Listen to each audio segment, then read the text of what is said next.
Dans cet internat pour jeunes filles, toutes les élèves sont des cadettes. Elles portent des couettes, des épaulettes et elles ont toutes prêté serment.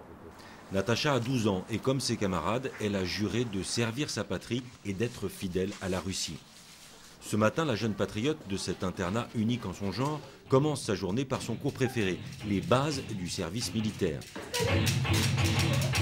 Le cours commence par un entraînement au tir au pistolet Makarov. Pour Natacha, tirer c'est plus facile et plus rigolo que de résoudre un problème d'algèbre. Tirer, c'est aussi la gloire de ces jeunes cadettes. Sur les chaînes nationales russes, ces futurs tireurs d'élite sont les stars des programmes militaires. Elles sont décrites comme des modèles de patriotisme et de dévotion. Pas de sortie sur le champ de tir aujourd'hui, mais un exercice pratique sur une mitrailleuse Kalachnikov, une version allongée du célèbre AK-47. Si on lui demande, Natacha préfère la mitrailleuse qui, explique-t-elle, est plus longue et plus puissante que le classique fusil Kalachnikov.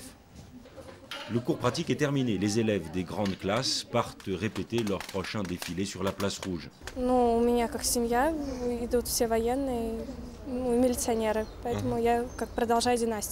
Le fusil pèse 3 kilos, c'est trop lourd pour les plus jeunes qui restent en classe, suivre d'autres matières obligatoires comme ici la couture.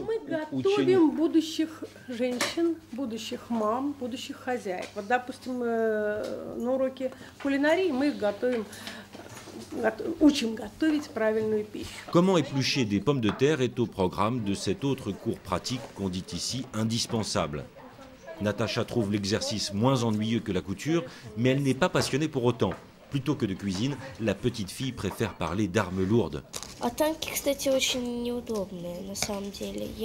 Les tanks, c'est pas très pratique, explique Natacha. On a toujours des problèmes avec les tanks. Ils tombent en panne et c'est difficile de les réparer. Natacha ne veut ni être tankiste, ni éplucher des pommes de terre. Elle veut être avocate. Comme toutes les écolières de Russie, et en plus de son programme militaire, elle a toutes les matières normales d'une écolière de son âge. Les cours de Natacha se terminent à 4 heures. Elle retourne dans sa chambre pour retrouver son ours et appeler son père, un colonel de l'état-major de l'armée russe.